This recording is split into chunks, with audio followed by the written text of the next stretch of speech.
Hello everyone, this is उत्कर्ष श्रीवास्तव। आज इस video में हम कवर करने वाले हैं पूरी क्लास 10 की एसएसटी को with the help of some very very important questions and with the help of some previous year questions. तो without wasting any time start करते हैं हमारे पहले सवाल के साथ। तो पहला सवाल है, why did the issue of sustainability is important to us. Sustainability का इशू इंपॉर्टेंट क्यों है? सिंपल सा सवाल का मतलब है कि सस्टेनेबल डेवलपमेंट इंपॉर्टेंट क्यों है। तो ये इसलिए इंपॉर्टेंट है क्योंकि इस तरीके से हम क्या कर पाते हैं, रिसोर्सेज को फ्यूचर के लिए प्रिजर्व भी कर पाते हैं और प्रेजेंट में यूज भी कर पाते हैं, और साथ ही साथ इस डेवलपमेंट की मदद से हम एनवायरनमेंट को क्लीन रखते हैं, क्योंकि इस डेवलपमेंट में हम एनवायरनमेंट को बिल्कुल भी हार्म नहीं करते। सस्टेनेबल डेवलपमेंट की डेफिनेशन आप सभी को याद ही होगी।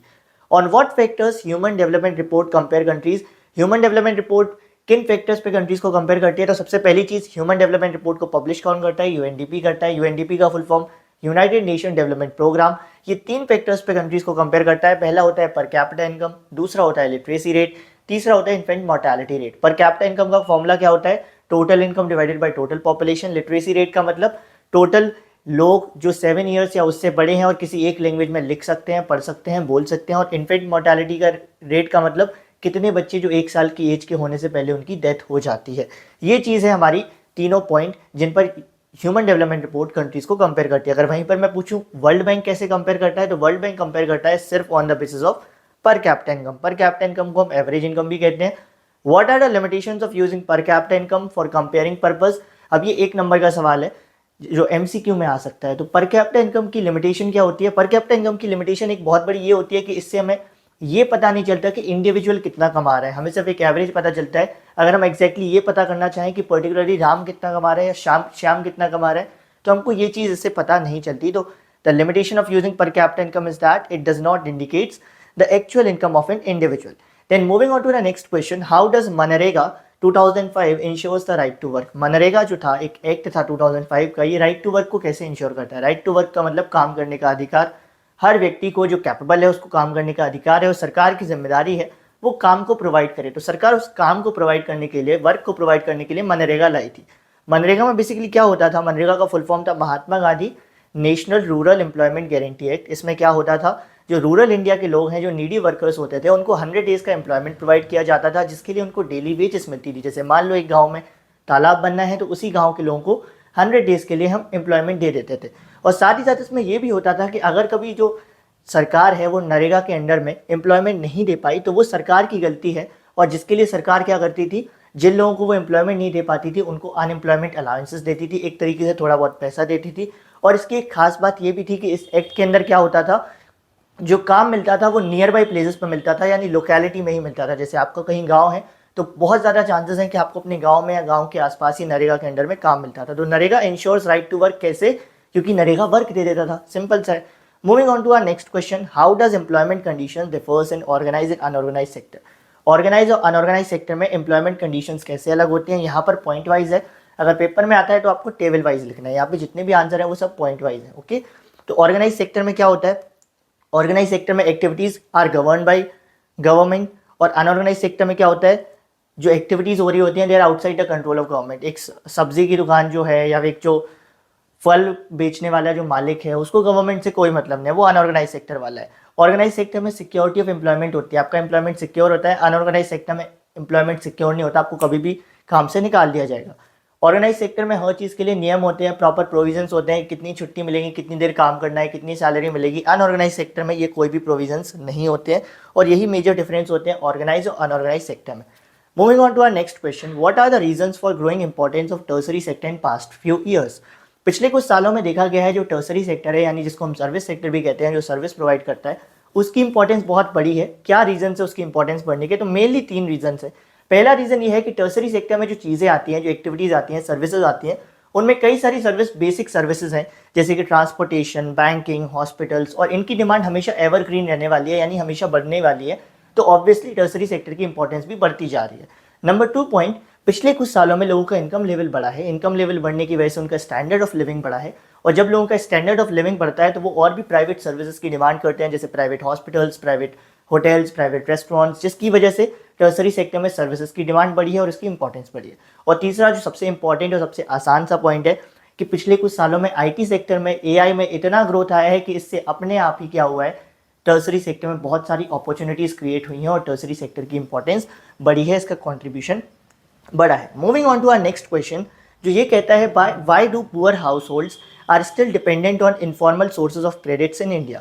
जो पुअर हाउस होल्ड्स हैं या बहुत सारे ऐसे गरीब लोग हैं वो आज भी इनफॉर्मल सोर्स ऑफ क्रेडिट पर ही क्यों डिपेंड करते हैं। इनफॉर्मल सोर्स ऑफ क्रेडिट का मतलब ऐसी जगह से लोन लेना जैसे आपके रिश्तेदार हो गए या कोई मुंशी हो गया, जहाँ पर प्रॉपर टर्म्स ऑफ क्रेडिट नहीं होते, जहाँ पर सुपरवाइज करने के लिए कोई नहीं होता। तो इसके मेनली दो रीज़न है। आज भी बहुत सारे लोग, बहुत सारे गरीब लोग, बहुत सारे गाँव के लोग इनफॉर्मल सोर्स ऑफ क्रेडिट से क्रेडिट इसलिए लेते हैं। मेनली दो रीज़न होते हैं। पहला होता है इम्प्रॉपर डॉक्यूमेंटेशन। कई सारे लोग ऐसे हैं उनके पास आज भी प्रॉपर डॉक्यूमेंट्स हैं ही नहीं, उनके पास प्रॉपर आधार कार्ड नहीं है, पैन कार्ड नहीं है, जिसकी वजह से उनको बैंक से लोन नहीं मिल पाता। तो मजबूरी में उनको क्या करना पड़ता है, उनको इनफॉर्मल सोर्स पे जाना होता है। Number 2, lack of collateral. कुछ लोग इतने गरीब हैं कि उनके पास कोलेट्रल ही नहीं है, यानी गिरवी रखने के लिए कुछ नहीं है। और जब किसी के पास गिरवी रखने के लिए कुछ नहीं होता तो बैंक उनको लोन नहीं देता, जिसकी वजह से अगेन उनको क्या करना पड़ता है, मजबूरी में कहाँ जाना पड़ता है, इनफॉर्मल सोर्सेज के पास जाना पड़ता है। आगे हम ये भी देखेंगे कैसे ये जो प्रॉब्लम है इसको सॉल्व किया गया। इस प्रॉब्लम को हम सॉल्व करते हैं with the help of self help group. Okay, उसके बारे में हम आगे देखेंगे। Moving on to our next question, how do bank mediates between those who have surplus money and those who are in need of money. आपको ये answers इसलिए मैं दिखा रहा हूँ क्योंकि जिससे आपको आइडिया लग जाए कि आपको आंसर्स लिखने कैसे होते हैं। पॉइंट वाइज आंसर्स लिखने होते हैं। कंटेंट सबके पास होता है, सबको थ्योरी पता होती है, सबको पता होता है किसमें क्या था क्या नहीं था, लेकिन उसको लिखते कैसे हैं वो बहुत इंपॉर्टेंट है। तो वो इसके लिए आपको क्या करना है, आपको प्रेजेंटेशन दिख रही है, इससे देखो कैसे पॉइंट वाइज मैंने लिख रखा है, क्रोनोलॉजिकली लिख रखा है। ओके, तो बैंक कैसे मीडिएट करता है, those who have surplus money and those who are in need of money. जिनके पास ज़्यादा पैसा होता है वो पैसे डिपॉजिट कराते हैं, उनको डिपॉजिटर बोलते हैं। और जिनको पैसे की ज़रूरत होती है, जो पैसे लेने जाते हैं, उनको बोरोअर बोलते हैं। तो बैंक क्या करता है, डिपॉजिटर्स का पैसा डिपॉजिट करवाता है और उनको एक लोअर इंटरेस्ट रेट देता है। उसके बाद बोरोअर को पैसा देता है उधार, यानी क्रेडिट देता है, उससे एक हायर इंटरेस्ट रेट लेता है। और ये जो डिफरेंस होता है ना इंटरेस्ट रेट में, वो बैंक का सोर्स ऑफ कमीशन हो जाता है। एक तरीके से कहें तो बैंक क्या कमा रहा है, दलाली कमा रहा है, इधर का पैसा उधर करके, उधर का पैसा इधर करके। ये चीज़ को मैं सिंपल आपको समझा भी चुका हूँ, वन शॉट वीडियो में समझा चुका हूँ, शॉर्ट्स में समझा चुका हूँ। तो ये आपको पता है इसमें होता क्या है, कैसे बैंक मीडिएट करता है। लेकिन इसको लिखेंगे ऐसे, which institution supervises the functioning of all the formal source of credit in India, what are its main functions. वो कौन सा इंस्टीट्यूशन है जो सभी फॉर्मल सोर्सेज ऑफ क्रेडिट का माई बाप है, पेरेंट है, वो है RBI, reserve bank of India. एक नोट पे लिखा होता है रिजर्व बैंक ऑफ इंडिया। तो रिजर्व बैंक ऑफ इंडिया क्या करता है, सभी फॉर्मल सोर्स ऑफ क्रेडिट की फंक्शनिंग करता है, फंक्शनिंग को सुपरवाइज करता है और इसके फंक्शन बताने हैं। तो पहला फंक्शन तो हमारा क्वेश्चन में ही छिपा था, तो पहला फंक्शन हमारे सामने हो गया। दूसरा फंक्शन क्या होता है, करेंसी नोट्स को इशू करता है। तीसरा फंक्शन क्या होता है, ये रूल्स एंड रेगुलेशंस बनाता है बैंकिंग एक्टिविटीज से रिगार्डिंग, के बैंक में कैसे सब काम होगा एंड ऑल, इन सब से रिगार्डिंग आरबीआई ही बनाता है। ये एक और आसान सा पॉइंट है जिसको आप याद कर सकते हो। चौथा क्या करता है, आरबीआई हर बैंक से बोलता है टाइम टू टाइम कि आप हमें एक रिपोर्ट सबमिट करो जिसमें आप बताओ कि आप किसको कितना लोन दे रहे हो, कितने इंटरेस्ट रेट पे दे रहे हो, कब वो लोन वापस आने वाला है। साथ ही साथ आरबीआई ये भी चेक करता है कि जो बैंक है वो एक मिनिमम कैश बैलेंस अपने पास रख रहे हैं या नहीं रख रहे हैं। मिनिमम कैश बैलेंस यानी कि कम से कम एक आरबीआई फिक्स कर देता है कि इतना कैश तो हर बैंक को अपने पास रखना ज़रूरी है। तो वो ये भी चेक करता है कि वो बैंक उस चीज़ को फॉलो कर रहे हैं या नहीं कर रहे हैं। आरबीआई ये भी चेक कर रहा है कि बैंक सिर्फ उन लोगों को लोन तो नहीं दे रहे हैं जो प्रॉफिट मेकिंग बिजनेस हैं या बड़े बड़े ट्रेडर्स हैं, साथ ही साथ उनको भी लोन दे जो स्मॉल कल्टिवेटर्स हैं, ट्रेडर्स हैं, जिनको लोन की एक्चुअल में ज़रूरत है। Moving on to our next question. Next question है हमारा, what are self help groups and how self help group have solve the problem of lack of collateral, lack of documentation in rural parts of India. Self help group क्या होते हैं, basically ये 15 से 20 लोगों के कुछ ग्रुप होते हैं जो लोग क्या करते हैं, एक दूसरे के साथ मिलकर रेगुलरली सेविंग्स करते हैं, मीटिंग्स करते हैं। अब कौन कितना सेव करता है ये डिपेंड करता है कौन कितना कमा रहा है, उनकी कैपेबिलिटी क्या है। कोई ज़्यादा कमा रहा है तो वो ज़्यादा सेव कर पाता है, कोई कम कमा रहा होता है तो वो कम सेव कर पाता है। साथ ही साथ क्या होता है, ये जो सेल्फ हेल्प ग्रुप की सेविंग्स होते हैं इसमें एक अच्छी चीज़ ये होती है कि जो मेंबर्स होता है सेल्फ हेल्प ग्रुप का, उसे लोन लेने के लिए बैंक जाने की ज़रूरत नहीं है, वो अपने सेल्फ हेल्प ग्रुप की सेविंग से भी लोन ले सकता है और यहाँ से उसे बिना कोलेट्रल दिए, बिना प्रॉपर डॉक्यूमेंट्स दिए कम इंटरेस्ट रेट पर लोन मिल जाता है क्योंकि ये उसी का ग्रुप होता है। साथ ही साथ सेल्फ हेल्प ग्रुप में एक और अच्छी चीज़ होती है कि अगर 2 साल तक रेगुलर सेविंग्स की जाए तो सेल्फ हेल्प ग्रुप को बैंक से भी लोन मिल सकता है सेल्फ हेल्प ग्रुप के नाम पर। अब दूसरा जो सवाल था कि सेल्फ हेल्प ग्रुप कैसे lack of collateral, lack of documentation की प्रॉब्लम को सॉल्व करता है, तो बहुत सिंपल है। Lack of collateral, lack of documentation की प्रॉब्लम को कैसे सॉल्व करता है, क्योंकि सेल्फ हेल्प ग्रुप से आप लोन ले सकते हो without giving any collateral, without giving proper documents, क्योंकि ये तो आपका ही ग्रुप होता है। तो जब आपका ही ग्रुप है तो आपको वहाँ proper Aadhaar card, proper collateral थोड़ी ना रखने की जरूरत है। Okay, moving on to our next question, write a short note on factors that have enabled globalisation. पहले जान लो ग्लोबलाइजेशन क्या होता है। ग्लोबलाइजेशन का सिंपल मतलब कंट्रीज का आपस में एक दूसरे के साथ कनेक्ट होना। कंट्रीज आपस में कैसे कनेक्ट होती है, with the help of trade, व्यापार की मदद से, इंपोर्ट एक्सपोर्ट की मदद से, जिसमें एमएनसी एक बहुत इंपॉर्टेंट रोल प्ले करती हैं, दैट इज मल्टीनेशनल कंपनीज बहुत इंपॉर्टेंट रोल प्ले करती हैं। साथ ही साथ मूवमेंट ऑफ पीपल की मदद से भी कंट्रीज आपस में कनेक्ट होती हैं। जब एक कंट्री के लोग दूसरी कंट्री में जाते हैं तो उससे क्या होता है, वो एक जगह कल्चर दूसरी जगह ले जाते हैं, दूसरी का तीसरी जगह, इस तरीके से भी कंट्रीज आपस में कनेक्ट हो रही होती है। लेकिन कुछ और भी फैक्टर्स हैं जिन्होंने ग्लोबलाइजेशन को बूस्ट दिया है। जैसे एक बहुत बड़ा फैक्टर है टेक्नोलॉजी। पिछले कुछ सालों में हर प्रकार की टेक्नोलॉजी में इतनी ग्रोथ आई है कि उससे क्या हुआ है, ग्लोबलाइजेशन बहुत ज़्यादा बढ़ गया है। कंट्रीज बहुत ज़्यादा आपस में कनेक्ट करने लगी हैं with the help of trade, with the help of communication. तो टेक्नोलॉजी से क्या हुआ है, जैसे सबसे पहले बात करें ट्रांसपोर्टेशन में, तो ट्रांसपोर्टेशन टेक्नोलॉजी इतनी इंप्रूव हो गई कि उससे क्या हो चुका है, इंपोर्ट एक्सपोर्ट करना बहुत आसान हो गया है लॉन्ग लॉन्ग डिस्टेंसेस पे शॉर्ट पीरियड ऑफ टाइम में। इससे क्या हुआ है, इंपोर्ट एक्सपोर्ट आपस में बढ़े हैं, जिससे व्यापार बढ़ा है, और जब व्यापार बढ़ता है तो कंट्रीज ज़्यादा से ज़्यादा आपस में एक दूसरे के साथ कनेक्ट होती है। दूसरी चीज़ जो आईटी एंड कम्युनिकेशन टेक्नोलॉजी है, उससे क्या हुआ है, उसमें इतना इंप्रूवमेंट आया है कि आज के टाइम पर आप लॉन्ग डिस्टेंसेस पर इजीली कम्युनिकेट कर सकते हो, और इससे एक बहुत ज़्यादा बूस्ट मिला है ग्लोबलाइजेशन प्रोसेस को। तीसरा एक इंपॉर्टेंट फैक्टर है लिबरलाइजेशन का। लिबरलाइजेशन का क्या मतलब होता है, लिबरलाइजेशन का मतलब होता है जिसमें हम क्या करते हैं, ट्रेड को टैक्सेस से फ्री कर देते हैं, बैरियर्स से फ्री कर देते हैं। तो उससे भी क्या हुआ है, ट्रेड फ्री हो गई है, जिससे अब बहुत आसान हो गया है चीज़ों को इम्पोर्ट एक्सपोर्ट करना ग्लोबल लेवल पे। इससे भी ग्लोबलाइजेशन को एक मेजर बूस्ट मिला है, और ये वो फैक्टर्स थे जिन्होंने क्या किया है, ग्लोबलाइजेशन को बूस्ट देने में हेल्प किया है। तो ये हमारी क्या होते हैं, सारी इकोनॉमिक्स के इंपॉर्टेंट क्वेश्चंस खत्म हो जाते हैं। अभी मूव ऑन करते हैं हमारे हिस्ट्री के क्वेश्चंस पर। आप मुझे कमेंट सेक्शन में ज़रूर बताइएगा कि आपको कितने क्वेश्चंस आ रहे थे, कितने क्वेश्चंस आपको आ रहे थे लेकिन सही तरीके से नहीं आ रहे थे, और कौन सा कोई डाउटफुल क्वेश्चन है जिसको आप टेलीग्राम पे पूछना चाहोगे तो वो भी आप मुझसे पूछ सकते हो। अभी मूव ऑन करते हैं हमारे हिस्ट्री के क्वेश्चन पर। तो पहला क्वेश्चन है हमारी हिस्ट्री का, that is what steps were taken by French revolutionaries to create a sense of collective belonging. France में जब फ्रेंच रिवॉल्यूशन हो रहा था तो कुछ कदम उठाए गए थे लोगों के अंदर ये फीलिंग डालने के लिए कि आप सब लोग एक हो, आप सबको अपने देश के लिए लड़ना चाहिए। तो वो कौन कौन से कदम थे, जैसे सबसे पहला कदम था आइडिया ऑफ ला पैट्री एंड ले सिटियोन वर इनकरेज। ला पैट्री का मतलब होता है फादरलैंड से लोगों को ये एहसास दिलाया गया था कि फ्रांस तुम्हारी कर्म भूमि है और तुम्हें इसके लिए लड़ना चाहिए। और ले सिटियोन का मतलब है नागरिक से, सिटीजन से। तो लोगों को ये एहसास दिलाया गया था कि जो फ्रांस है ये तुम्हारी कर्म भूमि है और तुम लोग यहाँ के नागरिक हो, और एज अ नागरिक तुम्हारी रिस्पॉन्सिबिलिटी है अपने देश के लिए लड़ना, देश की आज़ादी के लिए लड़ना। दूसरा क्या कदम उठाया गया था, दूसरा कदम उठाया गया था कि फ्रेंच को कॉमन लैंग्वेज बना दिया गया था, सो दैट पूरे फ्रांस के लोग आपस में एक दूसरे के साथ ईजिली कम्युनिकेट कर पाए, एक दूसरे को मोटिवेट कर पाए। तीसरी चीज़ क्या की गई थी, हिम्स को कंपोज किया गया था, और जो मार्टर्स थे, जो लोग देश के लिए शहीद हुए थे फ्रांस के लिए, उनको सम्मानित किया गया था। और चौथी चीज़ क्या हुई थी, वैसे तो और भी चीज़ें हुई थी लेकिन जो आसान सी चार चीज़ें हैं वो आप याद कर लो। चौथी चीज़ क्या हुई थी, एक नया ट्राइगुलर फ्लैग लाया गया था, और उसने किसको रिप्लेस किया था, जो पुराना मोनार्कल फ्लैग था, यानी जो किंग्स को रिप्रेजेंट करता था, उसको हटा दिया गया था और एक नया ट्राइगुलर फ्लैग लाया था जो डेमोक्रेसी को रिप्रेजेंट कर रहा था। मूव ऑन करते हैं नेक्स्ट क्वेश्चन पे। Describe the main features of Napoleonic code of 1804। Napoleonic code को हम सिविल कोड ऑफ 1804 भी बोलते हैं। नेपोलियन क्या लाया था, फ्रांस में मोनार्की लाया था, लेकिन फिर भी लोगों ने नेपोलियन को पसंद किया था। क्यों पसंद किया था, क्योंकि उसने कुछ अच्छे अच्छे रिफॉर्म्स लाए थे। उन्हीं रिफॉर्म्स में से एक था उसका सिविल कोड ऑफ 1804।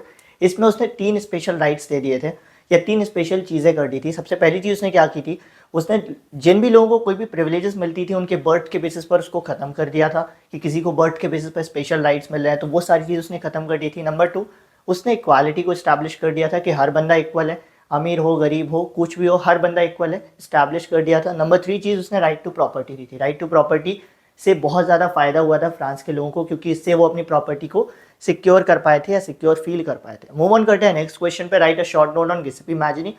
गिसेपी मैजिनी एक बड़ा ही रिवॉल्यूशनरी बंदा था, बड़ा ही ब्रेव इंसान था। इसका जन्म गेनवा में हुआ था 1807 में। इसने 2 रिवॉल्यूशनरी सोसाइटी को फाउंड किया था, जिसका नाम था यंग इटली, दूसरे का नाम था यंग यूरोप। उसको देश से निकाल भी दिया गया था 1821 में, जब उसने एक रिवॉल्यूशन करना चाहा था लाइगोरिया में। और इसका एम था कि ये लाइफ में चाहता था अपनी इटली को एज ए यूनिफाइड रिपब्लिक देखना, जो इसने देख भी लिया था बेसिकली, क्योंकि इटली एट द एंड होते होते क्या हो गया था, यूनिफाई भी हो गया था। मूव ऑन करते हैं नेक्स्ट क्वेश्चन पे। Write a short note on Greek war of independence. Greek war of independence यानी कि ग्रीस कैसे इंडिपेंडेंट हुआ। तो बेसिकली जो ग्रीस था वो ओटोमन एम्पायर का पार्ट था, और उस समय पर एक लहर चल रही थी कि हर देश खुद को इंडिपेंडेंट करना चाह रहा था। तो ग्रीस ने भी डिसाइड किया कि वो क्या करेंगे, खुद को इंडिपेंडेंट करेंगे। इसमें जो ग्रीस था उसमें ग्रीस के लोगों को सपोर्ट मिला, कहाँ से, ग्रीस के अंदर से भी सपोर्ट मिला, यानी अपनी कंट्री से भी सपोर्ट मिला, और जो लोग ग्रीस के बाहर रहते थे और ग्रीस को बिलोंग करते थे, जैसे भारत के लोग जो भारत से बाहर रहते हैं, ऐसे ग्रीस के लोग जो ग्रीस से बाहर रहते थे, उन्होंने भी इस मूवमेंट में बड़ा सपोर्ट किया। तो ग्रीस ने क्या किया, अपनी आज़ादी के लिए स्ट्रगल शुरू किया 1821 में, और एग्जैक्टली 10-11 साल बाद 1832 में क्या हुआ, ट्रीटी ऑफ कॉन्स्टेंटिनोपल को साइन किया गया, जिससे ग्रीस क्या था, इंडिपेंडेंट हो गया। अब इनके इंडिपेंडेंस स्ट्रगल में क्या हुआ था, पोइट्स ने भी बढ़ चढ़कर हिस्सा लिया था, जैसे एक पोइट थे लॉर्ड बायरन, वो तो युद्ध में भी गए थे, जहाँ पर 1824 में उनकी फीवर की वजह से डेथ हो गई थी। मूव ऑन करते हैं नेक्स्ट क्वेश्चन पे, ये बड़े इंपॉर्टेंट है।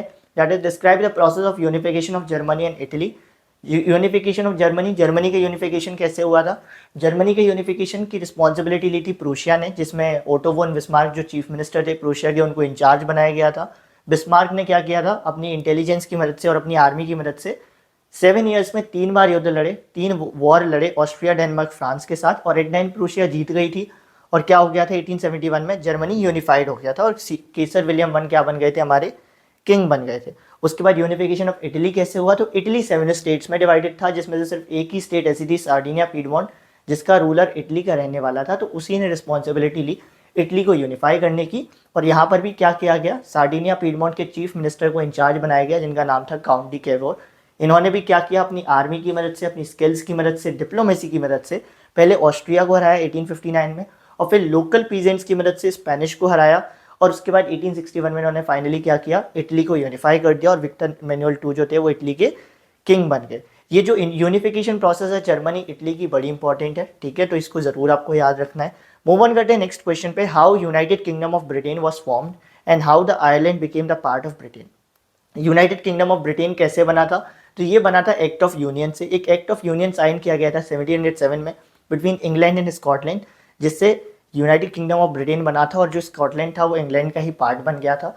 अब दूसरा इसमें सवाल है, how Ireland became the part of Britain. Ireland कैसे ब्रिटेन का हिस्सा बना, तो आयरलैंड बेसिकली कैथोलिक्स और प्रोटेस्टेंट्स में डिवाइडेड था। कैथोलिक्स और प्रोटेस्टेंट्स ये दोनों आपस में एक दूसरे से लड़ते रहते थे, और इसी लड़ाई का फायदा उठाया था इंग्लैंड ने, और आयरलैंड को अपने साथ ले लिया था। जो प्रोटेस्टेंट थे उनको इंग्लिश लोग बड़े सपोर्ट करते थे, और जो कैथोलिक्स थे वो इसके खिलाफ लड़ रहे होते थे। तो इनके बीच क्या हुआ था, रिवॉल्ट हुआ था, जिसको वॉल्फ टन ने लेड किया था 1798 में, जिसमें क्या हो गया था, एट द एंड ये लोग हार गए थे, और जिसकी वजह से मजबूरी में इनको क्या करना पड़ा था, यूनाइटेड किंगडम का पार्ट बनना पड़ा था 1801 में। और इस तरीके से आयरलैंड को ज़बरदस्ती इंग्लैंड में ले लिया गया था, या फिर कहीं आयरलैंड को ज़बरदस्ती क्या कर लिया गया था, यूनाइटेड किंगडम का हिस्सा बना दिया गया था। What was the main objective behind making of Zollverein in 1834। Zollverein basically क्या थी, एक तरीके से यूनियन थी, कस्टम यूनियन थी, जैसे अभी वर्कर्स की यूनियन होती है, अलग अलग समूह की यूनियंस होती हैं, ऐसी ज़ोलेवरिन भी एक ट्रेडर्स की यूनियन थी, जिसका काम क्या था, लड़ाई लड़ना किस चीज़ के खिलाफ, जो टैक्सेस लगते हैं, क्योंकि पहले के टाइम पर बहुत टैक्स लग रहे होते थे इम्पोर्ट एक्सपोर्ट पर। तो उसके लिए ज़ोलेवरिन को बनाया गया था 1834 में, जिसका मेन ऑब्जेक्टिव था ट्रेड को फ्री करना, यानी कि टैक्सेस को हटवाना, टेरिफ बैरियर्स, ट्रेड बैरियर्स को हटवाना। तो इसीलिए इसके फॉर्मेशन के बाद इसने क्या किया, जब ज़ोलेवरिन बन गई 1834 में, तो इसने क्या किया, दो चीज़ें की।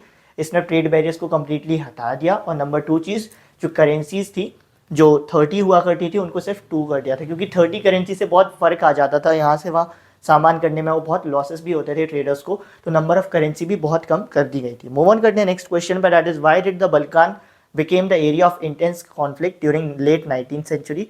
बल्कान एक इंटेंस कॉन्फ्लिक्ट वाला एरिया क्यों बन गया था? बहुत सिंपल है, बल्कान जो था वो एक ओटोमन एम्पायर का पार्ट था, और ओटोमन एम्पायर धीरे धीरे क्या हो रहा था, कमज़ोर होता चला जा रहा था, जिसकी वजह से हर कंट्री जो ओटोमन एम्पायर में आती थी वो ये सोच रही थी कि वो खुद को इंडिपेंडेंट कर ले। अब बल्कान की सिचुएशन ये थी कि बल्कान के अंदर जो था स्टेट्स डिवाइडेड थी, और हर स्टेट एक दूसरे से जेलस फील करती थी और चाहती थी कि उसे पूरा बल्कान का कंट्रोल मिल जाए। तो जब ये बात शुरू हुई कि बल्कान इंडिपेंडेंट होने वाला है, तो हर स्टेट आपस में एक दूसरे से लड़ने लगी। तो इससे क्या हुआ, बल्कान के अंदर इंटरनल कॉन्फ्लिक्ट्स हो गए। एट द सेम टाइम कई जो सुपर पावर थी, जैसे जर्मनी, इंग्लैंड, ये भी बल्कान को कंट्रोल करना चाहती थी, रशिया, जर्मनी, इंग्लैंड, तो इनके बीच में भी कॉन्फ्लिक्ट्स होना शुरू हो गए कि हम बल्कान को कंट्रोल करेंगे, हम करेंगे। तो इससे क्या हुआ, अंदर भी कॉन्फ्लिक्ट्स हो रहे थे, इंटरनल कॉन्फ्लिक्ट्स भी हो रहे थे, और एक्सटर्नल लेवल पे कॉन्फ्लिक्ट्स भी हो रहे थे, और इसीलिए बल्कान क्या बन गया था, एक एरिया बन गया था, एरिया ऑफ इंटेंस कॉन्फ्लिक्ट। बाद में जाकर यही बल्कान इशू क्या बना था, वर्ल्ड वॉर 1 का एक बहुत बड़ा रीजन भी बना था। तो ये हमारा बल्कान इशू था। मूव ऑन करते हैं नेक्स्ट क्वेश्चन पे, what was the Khilafat issue and how Gandhi ji used it to bring Muslims in the non cooperation movement. इसके पहले एक और टॉपिक जान लो कि वर्ल्ड वॉर 1 के क्या इम्पैक्ट थे इंडिया पर। तो जो वर्ल्ड वॉर 1 थे उसके इंडिया पर इम्पैक्ट बहुत खराब हुए थे, क्योंकि क्या हुआ था, वर्ल्ड वॉर 1 की वजह से जो ब्रिटिश थे उन्होंने जो भी उनका खर्चा हुआ था उसकी रिकवरी के लिए इंडिया पर टैक्सेस बढ़ा दिए थे, कस्टम ड्यूटीज़ बढ़ा दी थी, साथ ही साथ इंडिया से ज़बरदस्ती लोगों को पकड़ के ले गए थे, फोर्स रिक्रूटमेंट किया था to fight in the war. At the same time India में क्रॉप भी फेल हो गई थी, जिससे कई लोग क्या हुए थे, स्टारवेशन की वजह से उनकी डेथ हो गई थी। उसी टाइम पर इंडिया में एक बीमारी भी फैली थी। तो जो वर्ल्ड वॉर 1 था उसके बहुत ही ख़राब इफेक्ट्स थे इंडिया पर, इम्पैक्ट थे इंडिया पर, ठीक है। अब आते हैं हमारे इस टॉपिक पर जो हमारा सवाल है, what was the Khilafat issue and how Gandhi ji used it to bring Muslims in the non cooperation movement. तो जब रॉलेट एक सत्याग्रह फेल हो गया था तो गांधी जी को पता था कि अब हमें एक बड़ा सत्याग्रह करना है जिसके लिए हमें हिंदू और मुस्लिम को साथ लाना पड़ेगा, तभी जाकर एक बहुत बड़े लेवल पर सत्याग्रह हो सकता है। तो इसके लिए गांधी जी ने खिलाफत इशू को चुना था। खिलाफत इशू क्या था? फर्स्ट वर्ल्ड वॉर में ओटोमन टर्की हार गया था और चारों तरफ से ये अफवाह चल रही थी कि जो ओटोमन टर्की के राजा हैं, खलीफा, जो मुस्लिम्स को रिप्रेजेंट भी करते थे, उनके ऊपर एक बहुत बुरा समझौता होने वाला है, बहुत कोई हार्श ट्रीटी इम्पोज होने वाली है, जिसकी वजह से हर तरफ जो इस्लामिक वर्ल्ड था उसमें एक ही चर्चा थी कि हमें खलीफा को प्रोटेक्ट करना है, जिसके लिए इंडिया में भी एक खिलाफत कमेटी बनाई गई थी under the leadership of Shaukat Ali and Mohammad Ali. तो इस दौरान क्या हुआ, गांधी जी ने इसको एक मौके की तरह देखा। वो गए अली ब्रदर्स के पास, उन्होंने उनको बोला कि हम आपको खिलाफत इशू में सपोर्ट करेंगे, यानी क्या करेंगे, आपके खलीफा को प्रोटेक्ट करने के लिए सपोर्ट करेंगे, बदले में आप हमें क्या करो, आप हमें हमारी जो बड़ा सत्याग्रह नॉन कॉपरेशन सत्याग्रह करने वाले हैं उसमें सपोर्ट करो। एंड इस तरीके से गांधी जी ने खिलाफत इशू का फ़ायदा उठाकर क्या किया था, हिंदू और मुस्लिम्स को एक साथ ला दिया था और नॉन कॉपरेशन सत्याग्रह किया था। अब नॉन कॉपरेशन मूवमेंट में 3 तरीके से हम पढ़ सकते हैं कि कैसे अलग अलग लोगों ने पार्टिसिपेट किया। अगर हम देखें मूवमेंट इन द टाउन्स, तो टाउन्स में कैसे किया था, मिडिल क्लास लोगों ने बढ़िया पार्टिसिपेट किया था। शुरुआत में बहुत एक्टिव इंटरेस्ट दिखाया था, अपनी जॉब्स छोड़ दी थी, स्कूल्स छोड़ दिए थे, फॉरेन क्लॉथ्स को बॉयकॉट कर दिया था, उनको जला दिया था, लिक्विड शॉप्स को पिकेट कर दिया था। लेकिन बाद में क्या हुआ था, धीरे धीरे उन्होंने इंटरेस्ट दिखाना कम कर दिया था। क्यों? 2 प्रॉब्लम की वजह से। पहली प्रॉब्लम क्या थी, जो मिडिल क्लास पीपल थे उनके लिए खादी को अफोर्ड करना मुश्किल हो रहा था, पुअर पीपल के लिए मुश्किल हो रहा था, तो इसीलिए वापस से वो लोग ब्रिटिश के क्लॉथ्स पहनने लगे थे। और दूसरी चीज़ क्या थी, जो भी लोग अपनी जॉब्स छोड़कर वापस गांधी जी के पास आए थे, अब उनके पास करने के लिए कुछ नहीं था, क्योंकि कोई भी इंडियन इंस्टीट्यूशन ऐसा था ही नहीं जहाँ पर जाकर वो जॉब कर सकें।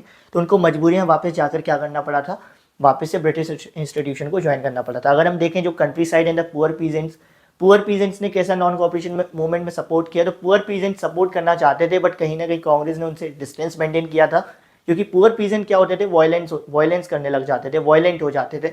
जैसे 2 केस देखे गए थे अवध में, जो पीजेंट्स थे बाबा रामचंद्र जी की लीडरशिप में, तो वो लोग क्या थे, शुरुआत में उन्होंने बढ़िया किया, लेकिन एंड में वो लोग भी वायलेंट करने लगे थे। यहाँ पर गुडेम हिल्स में देखा गया था आंध्र प्रदेश में, वहाँ पर अलूरी सीताराम राजू थे। अलूरी सीताराम राजू शुरू में तो बढ़िया मूवमेंट कर रहे थे, गांधी जी की बात को मान रहे थे, लेकिन इन्होंने भी क्या किया था, एंड में आते आते वायलेंस कर दिया था। तो इसलिए जो पुअर पीजेंट और कांग्रेस थे, इनके बीच में एक दूरी बनी रही थी। और हम कह सकते हैं कि पुअर पीजेंट्स ने चाह कर भी ये लोग ज़्यादा सपोर्ट नहीं कर पाए थे नॉन कॉपरेशन मूवमेंट को। प्लांटेशन वर्कर्स ने कैसे सपोर्ट किया था नॉन कॉपरेशन मूवमेंट को, तो प्लांटेशन वर्कर्स को जब पता चला था कि नॉन कॉपरेशन मूवमेंट हो रहा है, तो उनको लगा गांधी जी का राज आ रहा है, तो उन्होंने क्या किया था, अपने अपने प्लांटेशन गार्डन छोड़ दिए थे और अपने प्लांटेशन गार्डन छोड़कर भाग गए थे। लेकिन वो लोग कभी भी गांधी जी के पास तक नहीं पहुंच पाए, उनको बीच में पकड़ लिया गया था और वापस से बहुत मारा गया था और वापस से प्लांटेशन गार्डन में रख लिया गया था। At the end non cooperation movement and हो गया था। किस वजह से? जब चौरी चौरा इंसिडेंट हुआ था, जो हुआ था गोरखपुर में 1922 में। ओके, चौरी चौरा में क्या हुआ था, एक क्लैश हो गया था between a rally and police, जिसकी वजह से मूवमेंट में वायलेंस आ गया था। और गांधी जी ने कहा था अब ये मूवमेंट में वायलेंस आ गया है तो हम नॉन कॉपरेशन सत्याग्रह को यहीं रोकते हैं। मूवमेंट करते हैं हमारे नेक्स्ट पे, that is civil disobedience movement. तो सिविल डिसोबीडियंस मूवमेंट की शुरुआत कहाँ से हुई थी? सॉल्ट मार्च से हुई थी। अब सॉल्ट मार्च के बारे में आपको ऑलरेडी बता चुका हूँ हिस्ट्री की 1 शॉर्ट वीडियो में, और हमने इसको डिटेल में कवर किया है। तो अगर हम यहाँ पे एक तरीका ये देखें कि इनमें से किसने सपोर्ट किया, किसने नहीं सपोर्ट किया, तो सिविल डिसोबीडियंस मूवमेंट को इंडस्ट्रियलिस्ट ने बढ़िया तरीके से सपोर्ट किया था, लेकिन इंडस्ट्रियल वर्कर्स ने उतना अच्छे से नहीं किया था। रिच पीजेंट्स ने बहुत बढ़िया तरीके से सपोर्ट किया था, जैसे जाट्स एंड पाटीदार्स, लेकिन पुअर पीजेंट्स ने उतना अच्छा सपोर्ट नहीं किया था। वहीं पर हम मुस्लिम्स और दलित्स को देखने जाएंगे, तो मुस्लिम्स और दलित्स ने तो बिल्कुल भी पार्टिसिपेट नहीं किया था, या ना के बराबर पार्टिसिपेट किया था। क्यों? क्योंकि जो मुस्लिम्स थे उन्होंने देखा था कि नॉन कॉपरेशन मूवमेंट के बाद से जो कांग्रेस है उसने उनसे मुस्लिम्स से दूरी बना ली, जिसकी वजह से जो मुस्लिम्स थे उनको लेफ्ट आउट फील होने लगा था। थोड़ा बहुत ऐसे चांसेस लगे थे कि जो मुस्लिम्स हैं और हिंदू हैं एक साथ आ सकते हैं और ये सिविल डिसोबीडियंस मूवमेंट में एक साथ बढ़िया से काम कर सकते हैं, लेकिन इस पर मुस्लिम्स ने एक डिमांड रख दी थी कि हम तभी एक साथ आएंगे जब हमको रिजर्वेशंस मिलेंगे, जिस पर एम.आर. जयकर ने, जो एक हिंदू महासभा के लीडर थे 1928 में, उन्होंने क्लियरली बोल दिया था कि आपको साथ आना है आओ, नहीं आना है नहीं आओ, हम आपको रिजर्वेशंस नहीं देंगे।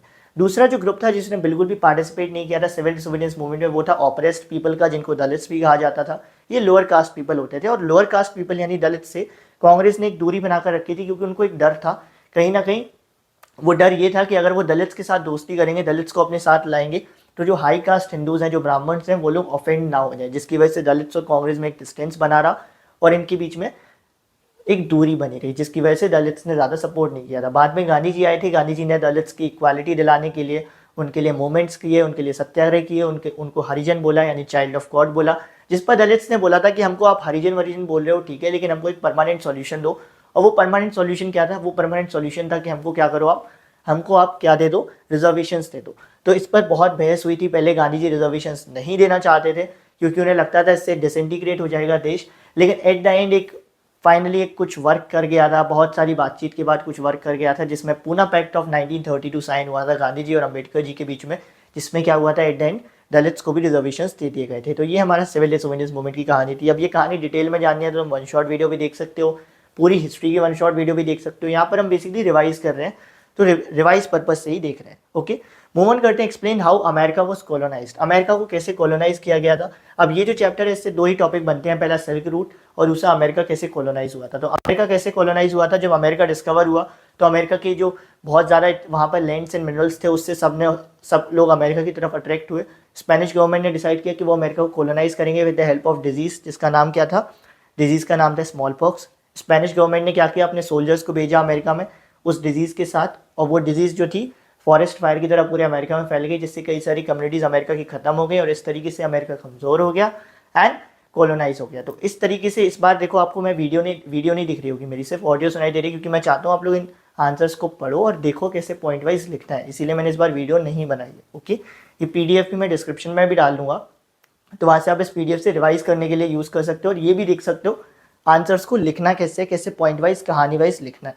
मूव ऑन करते हैं नेक्स्ट क्वेश्चन पे। उसके पहले एक और क्वेश्चन देख लेते हैं, सिल्क रूट क्या था। सिल्क रूट पे अगर आ जाए शॉर्ट नोट लिखने को, तो सिल्क रूट क्या था। सिल्क रूट एक कॉमन एग्जांपल है जो मैं बताता है कैसे पहले के टाइम पर वर्ल्ड के अलग अलग हिस्से आपस में एक दूसरे से कनेक्टेड थे। ठीक है, सिल्क रूट को सिल्क रूट क्यों कहा जाता है, क्योंकि इन रूट से जो चाइनीज सिल्क होती थी जो बहुत ही हाईली वैल्यूएबल थी, उसको वेस्टर्न पार्ट्स में एक्सपोर्ट किया जाता था। Again very important point. Third चीज़, माना जाता है ये जो रूट है ये क्रिश्चियन एरा से भी पहले की है, 15th सेंचुरी तक इन्होंने एग्जिस्ट किया है, और माना जाता है जो एशिया में क्रिश्चियन मिशनरीज आई थी वो भी इसी रूट से आई थी, और जो इंडिया से स्पाइसेस एंड टेक्सटाइल्स चाहते थे वो भी इन्हीं रूट से जाया करते थे। तो बहुत इंपॉर्टेंट है सिल्क रूट के बारे में तुम्हें थोड़ा बहुत पता होना, क्योंकि हो सकता है आ जाए 2 नंबर में, right a short note on silk route. Move on करते हैं हमारे नेक्स्ट क्वेश्चन पे, जो है हमारा right a short note on Gutenberg and his printing press. Gutenberg and his printing press. Gutenberg क्या था, एक मर्चेंट का सन था, एक अच्छी फैमिली में पला बड़ा था, और शुरुआत से उसने बहुत सारी कलाएं सीखी थी। उन्हीं कला का इस्तेमाल उसने किया था जब उसने प्रिंटिंग प्रेस बनाई थी। बेसिकली उसने प्रिंटिंग प्रेस बनाने के लिए मॉडल कहाँ से यूज़ किया था, उसने मॉडल यूज़ किया था ओलाइव प्रेसेस का, और प्रिंट करने के लिए यानी लेटर्स को प्रिंट करने के लिए उसने मेटेलिक मोल्ड्स को यूज़ किया था, यानी मेटल के ढांचे को यूज़ किया था। इसमें क्या करता था, वो ए के शेप में मेटल को बना लेता था, बी के शेप में मेटल के सांचे बना लेता था, और फिर उनकी मदद से प्रिंट करता था। तो बाय 1448 गुटेनबर्ग ने अपनी प्रिंटिंग प्रेस बना ली थी, और जो पहली किताब उसने पब्लिश की थी वो कौन सी थी, बाइबल, जिसकी उसने 180 कॉपीज़ बना पाई थी 3 साल के अंदर, जो स्पीड बहुत तगड़ी थी उस टाइम के मुकाबले पर। Right a short note on Martin Luther and Roman Catholic church. Martin Luther and Roman Catholic church, ये कैसा मामला था, ये अपोजिट वाला मामला था, यानी कि भी लड़ाई वाला मामला था। बेसिकली उस टाइम पर एक बात चल रही थी कि हमें प्रिंटिंग मटेरियल जो भी चीज़ें प्रिंट हो रही है उन पर एक कंट्रोल इस्टेब्लिश करना चाहिए। तो उस समय पर ये मार्टिन लूथर वाला केस हो गया था। मार्टिन लूथर ने क्या किया था, एक 95 थीसिस लिखी थी, सिंपल सब शब्दों में बोलूँ तो एक थ्योरी लिखी थी, किताब लिखी थी, जिसमें उसने कैथोलिक चर्च को क्रिटिसाइज़ किया था कि कैथोलिक चर्च में ये जो एक्टिविटी हो रही है ये गलत है। इन सब चीज़ों को उसने क्रिटिसाइज़ किया था, जिसके बाद से उसके काम को बहुत सराहा गया था, लोगों ने पसंद किया था, और जो कैथोलिक चर्च था उसको बहुत क्रिटिसिज्म हैंडल करना पड़ा था, क्रिटिसिज्म फेस करना पड़ा था। जिसके बाद क्या हुआ था, जो क्रिटिसिज्म झेलने के बाद जो कैथोलिक चर्च था उसने भी ये डिसाइड किया था कि अब से वो क्या करेगा, 1558 से एक इंडेक्स ऑफ प्रोहिबिटेड बुक्स बनाकर रखेगा, जिसमें वो क्या करेगा, उन सभी बुक्स की लिस्ट अपने पास रखेगा जिसको या तो उसने बैन कर रखा है या जो किताबें उसके खिलाफ लिखते हैं। ये पूरा इनका केस था। मूव ऑन करते हैं नेक्स्ट क्वेश्चन पर, that is vernacular press act of 1878। Very important, vernacular press act of 1878 was passed by colonial government. इस एक्ट की मदद से क्या था, जो कॉलोनियल गवर्नमेंट थी, या सिंपल शब्दों में कहूँ जो ब्रिटिश थी, उनको पावर मिल गई थी कि जो भी चीज़ें प्रिंट हो रही हैं उनको जज कर पाए वो as seditious and non seditious. Seditious and non seditious का मतलब, अगर कोई चीज़ मेरे खिलाफ लिख रही है तो वो सेडिशियस है, और कोई चीज़ अगर मेरे फेवर में या न्यूट्रल होकर लिख रहे हैं तो वो नॉन सेडिशियस है। तो अगर कोई चीज़ ब्रिटिश के खिलाफ लिखती थी तो उसको वो सेडिशियस बोलते थे, और कोई चीज़ अगर ब्रिटिश के फेवर में है तो उसको वो नॉन सेडिशियस। तो इस एक्ट की मदद से ब्रिटिश को पावर मिल गई थी टू जज the printed material as seditious and non seditious. और अगर वो सेडिशियस होता था तो ब्रिटिश क्या करते थे, ब्रिटिश उनको एक वार्निंग भेजते थे कि भाई तुम हमारे खिलाफ ऐसा मत लिखो, और अगर उनकी वार्निंग को इग्नोर कर दिया जाता था तो ऐसे केस में क्या करते थे ब्रिटिश, जो पब्लिशर्स हैं, जो प्रिंट करने वाले हैं, उनके मटेरियल को सीज कर देते थे, उनकी प्रिंटिंग प्रेस को ही सीज कर देते थे। ये हमारा क्या था, वर्नाक्युलर प्रेस एक्ट था। लेकिन इस एक्ट के बाद भी हमारे कुछ बहुत ही रिवॉल्यूशनरी राइटर्स थे, जैसे कि बाल गंगाधर तिलक, उन्होंने फिर भी केसरी लिखा, जिसके लिए उनको जेल भी जाना पड़ा था 1908 में। तो ये हमारा वर्नेकुलर प्रेस एक्ट था। तो ये हमारा हिस्ट्री के भी आखिरी क्वेश्चन हो जाते हैं। मूव ऑन करते हैं सिविक्स की तरफ। सिविक्स के कुछ क्वेश्चंस कर लेते हैं। आई होप सो आपको समझ आ रहा होगा। आप चाहो तो बीच में ब्रेक ले सकते हो, वीडियो को पॉज करके पानी वानी पी सकते हो, थोड़ा बहुत रिवाइज करना है, कोई डाउट आ रहा है तो उसको कमेंट सेक्शन में लिख सकते हो, ठीक है। मूव ऑन करते हैं सिविक्स की तरफ। Write down one prudential and one moral reason for why power sharing is desirable. ये हमने किया था सिविक्स की वन शॉर्ट वीडियो में। पावर शेयरिंग क्यों जरूरी है, उसका एक प्रूडेंशियल रीजन क्या होगा। प्रूडेंशियल रीजन ये है हमारा क्योंकि पावर शेयरिंग से कॉन्फ्लिक्ट्स के चांसेस कम हो जाते हैं। एंड मोरल रीजन क्या है, क्योंकि पावर शेयरिंग क्या है, डेमोक्रेसी की आत्मा है। तो ये हमारा बड़ा ही सिंपल सा आंसर होता है, ठीक है। नंबर 2 चीज है, what are the 2 most common ways in which power is shared in India. 2 सबसे आसान तरीके कौन से जिनमें पावर को शेयर किया जाता है। तो बहुत ही आसान है यार। पावर को सबसे पहले हमारे इंडिया में शेयर किया जाता है among different organs of government, जैसे legislative, executive and judiciary.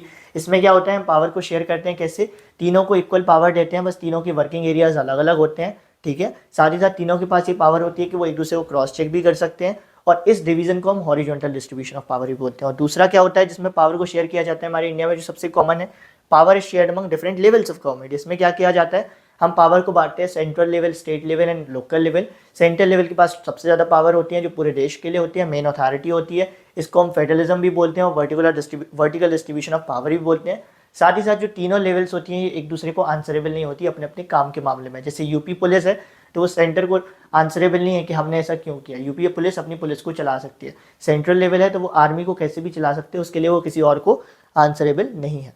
Write down any 5 features of federalism. Federalism के 5 फीचर्स बड़े ही आसान है, तुरंत बोल दूंगा मैं तो। 2 या 2 से ज़्यादा लेवल ऑफ गवर्नमेंट होंगी। हर लेवल ऑफ गवर्नमेंट के पास अपनी अपनी पावर्स होंगी। जो भी पावर हर एक लेवल ऑफ गवर्नमेंट को मिलती है उनका जिक्र कॉन्स्टिट्यूशन में किया जाता है।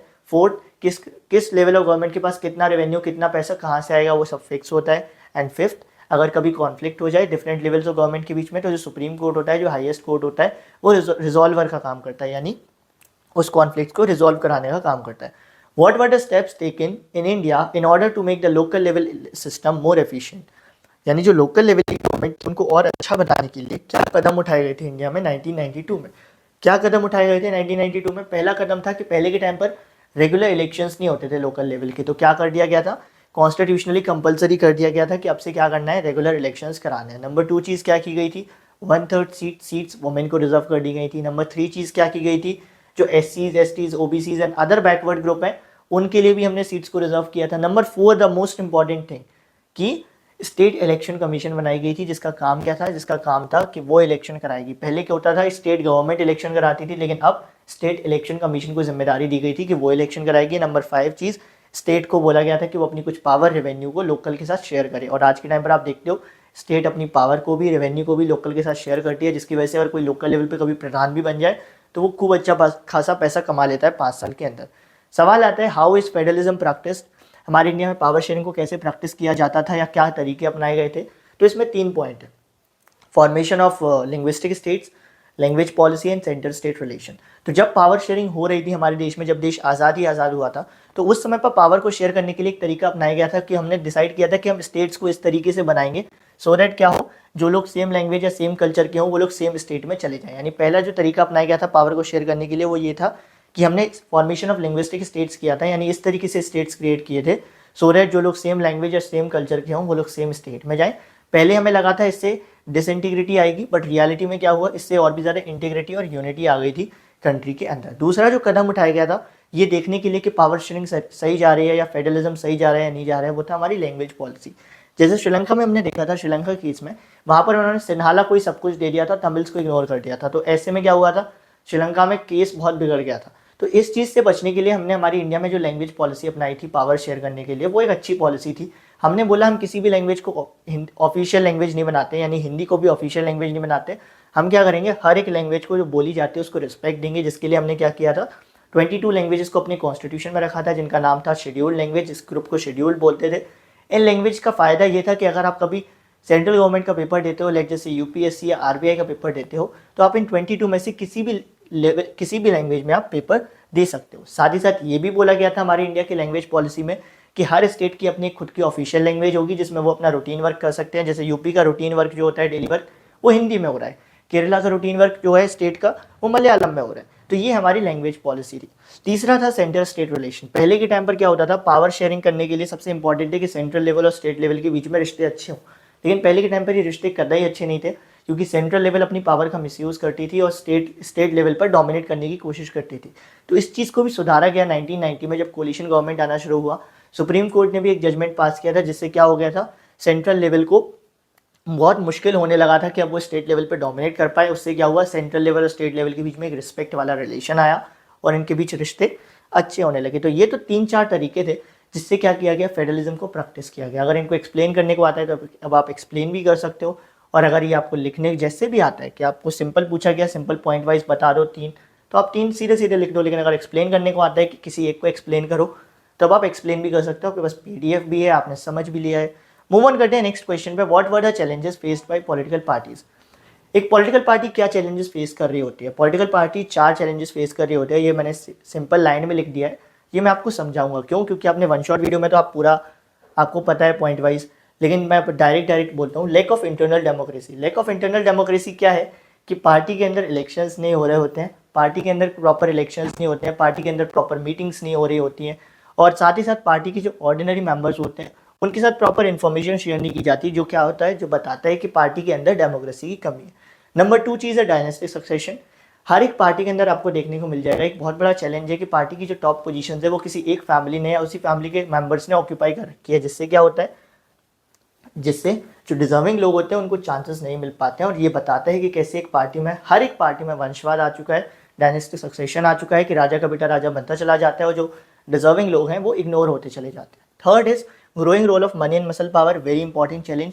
इसमें बेसिकली हमें ये पता चलता है कि पार्टी के अंदर जो मनी एंड मसल पावर है उसका रोल बहुत बढ़ता जा रहा है, क्योंकि आज के टाइम पर पार्टी का मेन टारगेट है इलेक्शंस को जीतना, जिसके लिए वो क्या करती हैं, कई बार शॉर्टकट्स को यूज़ करते हैं। जैसे शॉर्टकट क्या हो गए, वो किसी क्रिमिनल को टिकट दे देती हैं जिसकी एक अच्छी पकड़ होती है एरिया में, जो उनको इलेक्शन जिताते हैं, या कई बार वो किसी ऐसे इंसान को टिकट देती हैं जो भले ही डिजर्विंग ना हो, इसको बोलना ना आता हो, बस उसके पास बहुत पैसा होता है, सो डैट वो क्या कर सके, पैसा ला सके। तो इससे क्या होता है, अगेन डिजर्विंग लोग इग्नोर हो जाते हैं। चौथा जो चैलेंज है, पार्टी क्या कर रही है, मीनिंगफुल चॉइस ऑफर नहीं कर रही है। मीनिंगफुल चॉइस ऑफर नहीं कर रही है मतलब, इसका ये मतलब है कि हर एक पार्टी ऑलमोस्ट सिमिलर हो चुकी है, हर एक पार्टी ऑलमोस्ट एक जैसी हो गई है। ये भी धर्म के नाम पे लड़ रही है, वो भी धर्म के नाम पे लड़ रही है, ये भी लड़ रही है। तो ऐसे में हमको लगता है कि किसी भी पार्टी को वोट दे दो, क्या ही फर्क पड़ेगा। इसको हम बोलते हैं कि parties are not offering meaningful choice, सब पार्टी एक जैसी हो चुकी हैं।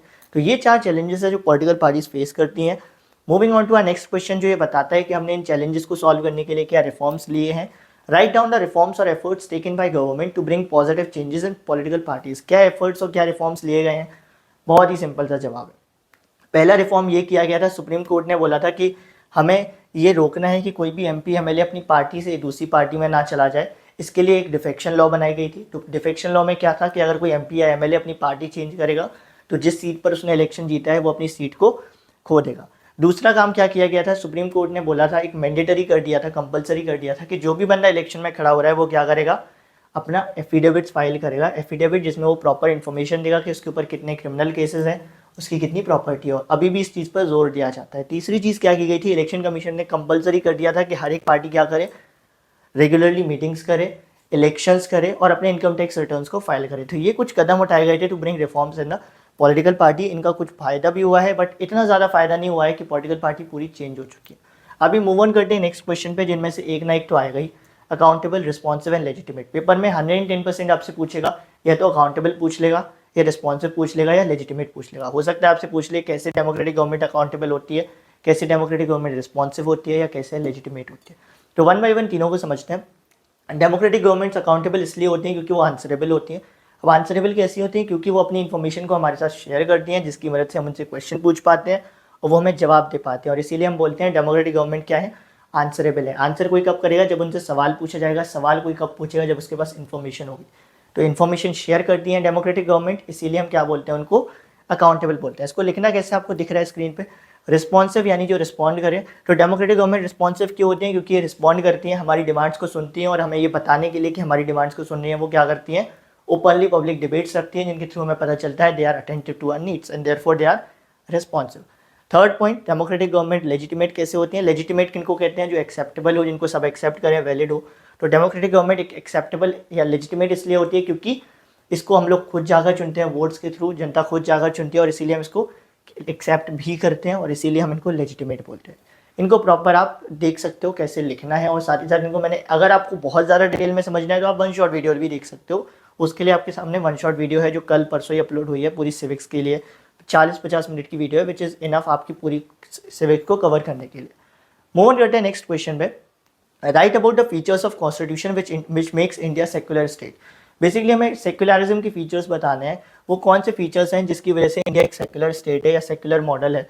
पहला फीचर है क्योंकि इंडिया में कोई भी रिलीजन ऑफिशियल रिलीजन नहीं है, इसीलिए इंडिया सेक्युलर स्टेट है। दूसरा, हमारे इंडिया को कॉन्स्टिट्यूशन प्रोवाइड करता है क्या, फ्रीडम प्रोवाइड करता है कि कोई भी बंदा कोई भी रिलीजन प्रैक्टिस कर सकता है। और तीसरा, हमारा कॉन्स्टिट्यूशन ये भी कहता है कि किसी भी बंदे के साथ रिलीजन के बेसिस पर डिस्क्रिमिनेशन नहीं होना चाहिए। तो ये सब चीज़ें बताते हैं कि इंडिया क्या एक सेक्युलर स्टेट है या सेक्युलर मॉडल है। मूव ऑन करते हैं नेक्स्ट क्वेश्चन पे। Y democracy is a better form government. बहुत ही आसान सा सवाल है, डेमोक्रेसी बेटर क्यों है? Democracy is a better form government 5 reasons की वजह से। पहला, क्योंकि डेमोक्रेसी में इक्वालिटी को प्रमोट किया जाता है, डेमोक्रेसी में डिग्निटी को प्रमोट किया जाता है। डिग्निटी का मतलब होता है सम्मान, इंसान को सम्मान मिलता है। कैसे मिलता है? क्योंकि उसको अधिकार दिए जाते हैं। नंबर 3, डेमोक्रेसी में आपको कॉन्फ्लिक्ट सॉल्व करने का मौका मिलता है, अलग अलग तरीके मिलते हैं। नंबर 4 चीज़, डेमोक्रेसी में डिसीजन मेकिंग क्वालिटी अच्छी होती है। क्यों? क्योंकि डेमोक्रेसी में डिसीजन लेते वक्त पूरे रूल्स एंड प्रोसीजर्स को फॉलो किया जाता है। नंबर 5 चीज़ क्या होती है, डेमोक्रेसी में आपको अपनी गलतियां सुधारने का मौका मिलता है, जो किसी और फॉर्म ऑफ गवर्नमेंट में आपको नहीं मिलता है। मूव ऑन करते हैं नेक्स्ट क्वेश्चन पे। Mention different ways in which women faces discrimination in India. वो कौन से तरीके हैं जिसकी वजह से वुमेन को डिस्क्रिमिनेशन फेस करना पड़ता है? बड़े ही आसान से। पहला होता है लिटरेसी रेट के मामले में। आपने देखा होगा जो वुमेन की लिटरेसी रेट है वो मेन के मुकाबले बहुत अच्छी है, बट स्टिल जो वुमेन की एकेडमिक परफॉर्मेंस होती है वो बॉयज़ के मुकाबले बहुत अच्छी होती है, लेकिन फिर भी उनकी लिटरेसी रेट बहुत कम होती है। क्यों? क्योंकि जो पेरेंट्स प्रेफर करते हैं कि वो वुमेन पे उतना पैसा इन्वेस्ट ना करें as compare to boys. Okay. Number 2, on an average एक वुमेन ज़्यादा वर्क कर रही होती है मैन से 1 घंटे ज़्यादा, लेकिन फिर भी वुमेन के वर्क को उतना वैल्यू नहीं दिया जाता, उनका वर्क अनपेड रहता है। नंबर 3 चीज़, कई सारे एरियाज में देखा गया है कि अगर वुमेन और मैन इक्वल वर्क कर रहे हैं लेकिन फिर भी उनको इक्वल सैलरी नहीं मिलती है। ये भी एक प्रकार का डिस्क्रिमिनेशन है, जैसे आपको बॉलीवुड में देखने को मिल जाता है। हीरोइन दोनों इंपॉर्टेंट रोल कर रहे हैं, लेकिन हीरो की सैलरी बहुत अलग है और हीरोइन की सैलरी बहुत अलग है। 4th इज, पेरेंट्स जो है वो क्या करते हैं, कई बार जो जैसे विलेज पीपल जो होते हैं, जो अनएजुकेटेड होते हैं, जो कई बार डिस्क्रिमिनेशन बहुत ज़्यादा कर देते हैं, वो बच्चा होने से पहले ही सेक्स डिटर्मिनेशन करवा लेते हैं, और अगर उन्हें पता चलता है लड़की है तो ऐसे में वो अबॉर्शन भी करवा लेते हैं। ये भी एक तरीका है जिसकी मदद से बच्चों को डिस्क्रिमिनेशन में, स्पेशली वुमेन को डिस्क्रिमिनेशन फेस करना पड़ता है। और इसी डिस्क्रिमिनेशन के खिलाफ वुमेन ने क्या किया था, मिलकर आवाज़ भी उठाई है, और जब वो आवाज़ उठाती हैं अपने इक्वल राइट्स के लिए तो उन मोमेंट्स को हम क्या बोलते हैं, फेमिनिस्ट मोमेंट्स भी बोलते हैं। मूव ऑन करते हैं हमारे नेक्स्ट क्वेश्चन की तरफ, that is what was the agenda 21 which was signed by world leaders in 1992। Agenda 21 क्या था? बेसिकली इसको साइन किया गया था रियो डी अर्थ समिट पे, रियो डी जेनेरियो अर्थ समिट पे जो ब्राज़ील में हुई थी। इसको 1992 में साइन किया गया था। इस एजेंडा की मदद से हमने डिसाइड किया था कि हम क्या करेंगे, ग्लोबल लेवल पे सस्टेनेबल डेवलपमेंट करेंगे, और साथ ही साथ इस एजेंडा का मेन काम था कि हम क्या करेंगे अब से, to fight against damage, poverty, to fight against environmental degradation, यानी जितने भी इश्यूज़ हैं, सोशल इश्यूज़ हैं बड़ी बड़ी कंट्रीज़ के बीच में, उन सब से हम लड़ेंगे, और साथ ही साथ किस प्रकार का डेवलपमेंट करेंगे, सस्टेनेबल डेवलपमेंट करेंगे। नेक्स्ट क्वेश्चन हमारा आता है, what are the causes of land degradation and how it can be solved.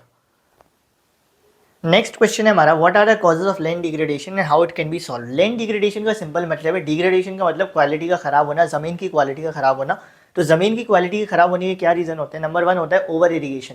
कई जगह पर कुछ फार्मर्स क्या करते हैं, ओवर इरीगेट कर देते हैं, यानी वो सोचते हैं ज़्यादा पानी देंगे तो ज़्यादा अच्छी फसल हो जाएगी, जिसकी वजह से क्या कर देते हैं, वो ज़मीन की क्वालिटी को ख़राब कर देते हैं, जो पंजाब में बहुत देखा गया है। ओवर ग्रेजिंग, कई जगह पर जानवरों के साथ क्या किया जाता है, उनको जो चारा चरवाने ले जाते हैं तो उनको सेम जगह पर बार बार चारा चरवाते रहते हैं, जिससे क्या होता है, उस जगह को, उस ज़मीन को रिकवर करने का टाइम नहीं मिलता, वापस से फर्टाइल होने का टाइम नहीं मिलता, जिससे वो लैंड जो होती है वो अगेन डिग्रेड हो जाती है। और तीसरी चीज़ क्या होती है, माइनिंग एक्टिविटीज़। जो माइनिंग एक्टिविटीज़ हो रही हैं, बड़ी बड़ी माइंस काम कर रही हैं, बड़ी बड़ी इंडस्ट्रीज़, उनकी वजह से बहुत ज़्यादा प्रेशर पड़ रहा है ज़मीन के ऊपर, और उस प्रेशर की वजह से भी क्या होता है, ज़मीन में डीप क्रैक्स आ जाते हैं और उससे भी लैंड डिग्रेड हो जाती है। अब इसको सॉल्व कैसे कर सकते हैं? तो सॉल्व करने का एक तो सिंपल सा तरीका है, तुम्हें एनवायरनमेंट से रिलेटेड कोई भी चीज़ को सॉल्व करना है, एफॉरेस्टेशन यानी पेड़ लगाओ।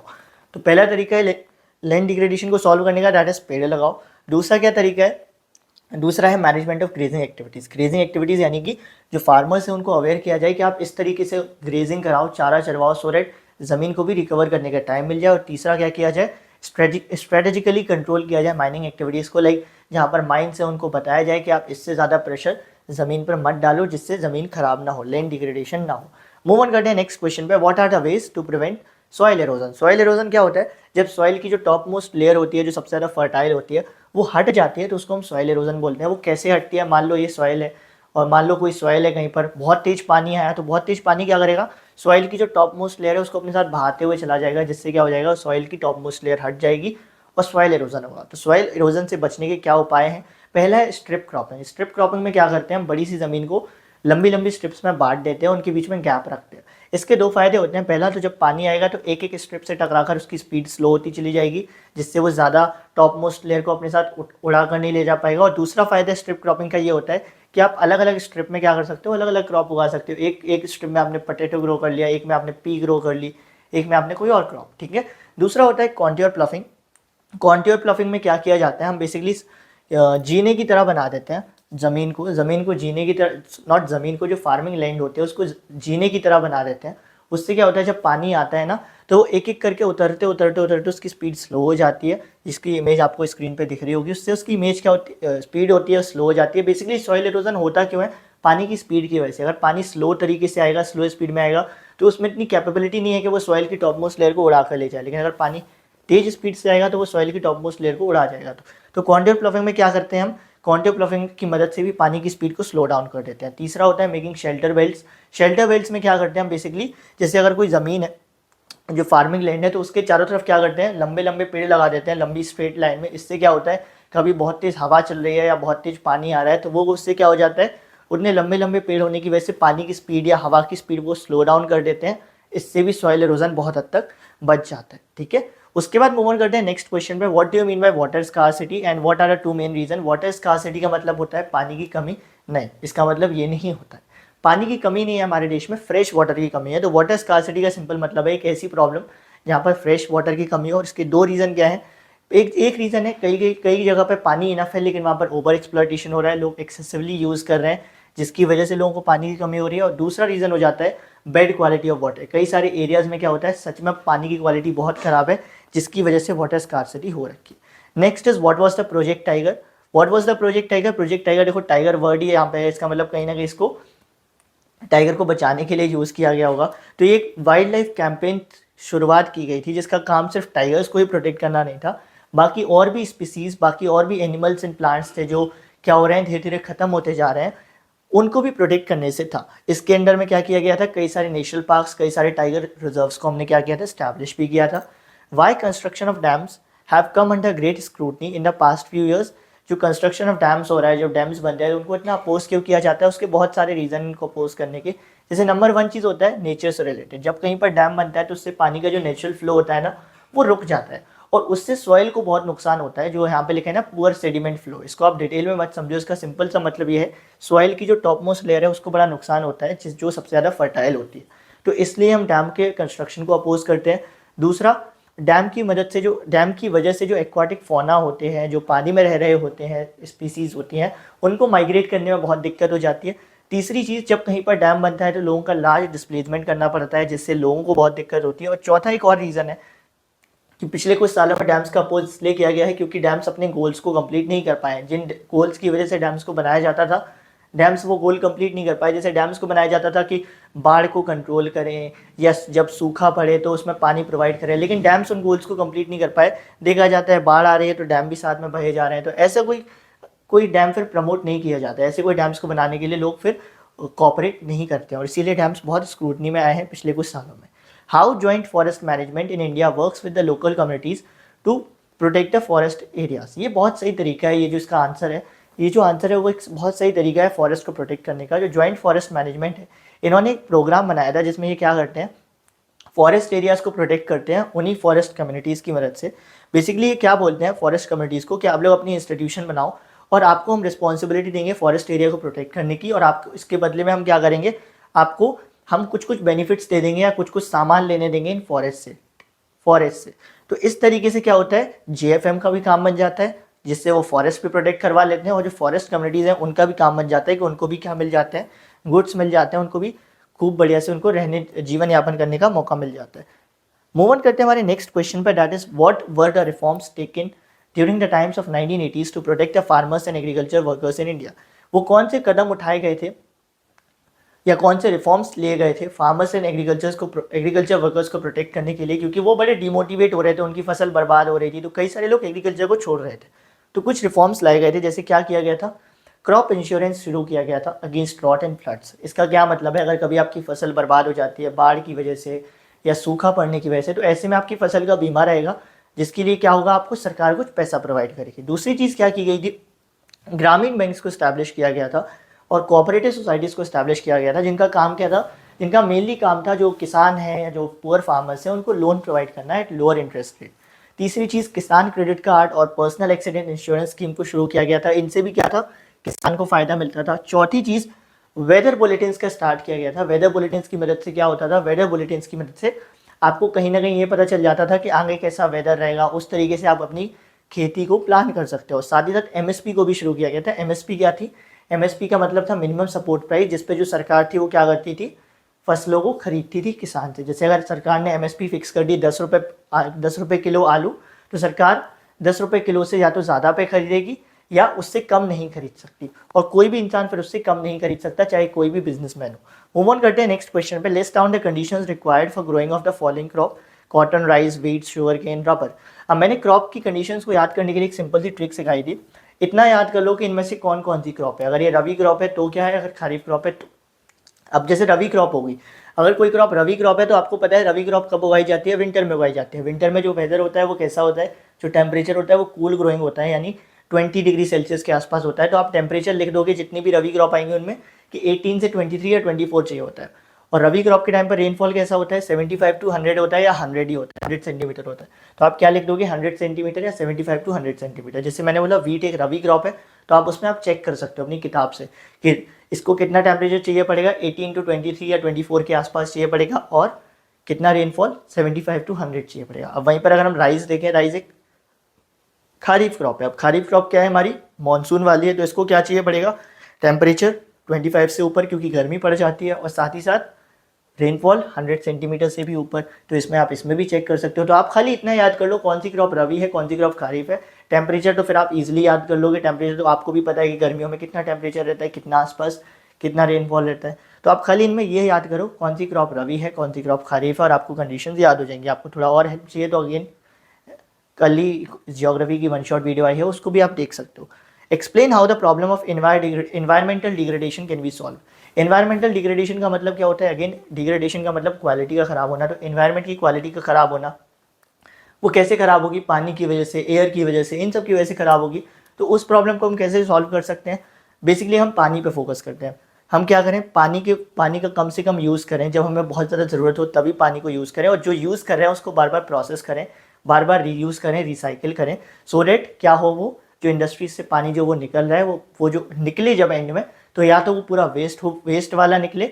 अभी क्या होता है, हम एक ही बार पानी को यूज़ करते हैं, उसको छोड़ देते हैं। इससे क्या होता है, वो पानी अभी और यूज़ हो सकता है, रिसाइकिल हो सकता है, लेकिन फिर भी हम उसको छोड़ देते हैं, जिससे कहीं ना कहीं इन्वायरमेंट डिग्रेड होता है। नंबर 2 चीज़ क्या होती है, अगर रेन वाटर की हार्वेस्टिंग की जाए। रेन वाटर की हार्वेस्टिंग हम कहते हैं पानी की कमी है, इतनी पानी की कमी नहीं है, जस्ट दैट हम पानी को मैनेज सही से नहीं कर रहे हैं। जो पानी आसमान से आ रहा है, अगर उसको हार्वेस्टिंग करेंगे, यानी उसको सेव करेंगे, उसको फ्यूचर के लिए बचा कर रखेंगे, तो उससे भी क्या कर सकते हैं हम, एनवायरनमेंट की क्वालिटी में बहुत हद तक चेंजेस ला सकते हैं, उसको बचा सकते हैं। तीसरी चीज़ क्या होती है, जो इंडस्ट्रीज से हॉट वाटर रिलीज होता है या लिक्विड वेस्ट रिलीज होता है, अगर उसको रिवर एंड पॉन्ड्स में जाने से रोक लिया जाए और उसको पहले के पहले रिसाइकिल किया जाए, रीयूज़ किया जाए, या किसी भी तरीके से क्या किया जाए, उस पर कोई ना कोई वर्क कर दिया जाए, तो उससे भी क्या होगा, पानी की क्वालिटी ख़राब नहीं होगी, इन्वायरमेंट की क्वालिटी ख़राब नहीं होगी, और एनवायरमेंटल डिग्रेडेशन को रोका जा सकता है। तो ये तो थे हमारे सारे क्वेश्चन आपकी क्लास 10th SST के। कोई एक दो क्वेश्चन अगर मिस कर गए हो तो आप मुझे कमेंट सेक्शन में बता सकते हो, या टेलीग्राम ग्रुप पर बता सकते हो। कोई डाउट निकलता है तो अगेन आप टेलीग्राम ग्रुप पे या कमेंट सेक्शन में मेरे को बता सकते हो, वहाँ पर आप डाउट्स भी पूछ सकते हो। तो आई होप सो आपकी पूरी SST यहाँ पर क्लियर हो गई होगी, सारे डाउट्स आपके सॉल्व हो गए होंगे। मिलते हैं हमारी नेक्स्ट वीडियो में एक नए टॉपिक के साथ, तब तक all the best everyone, thank you.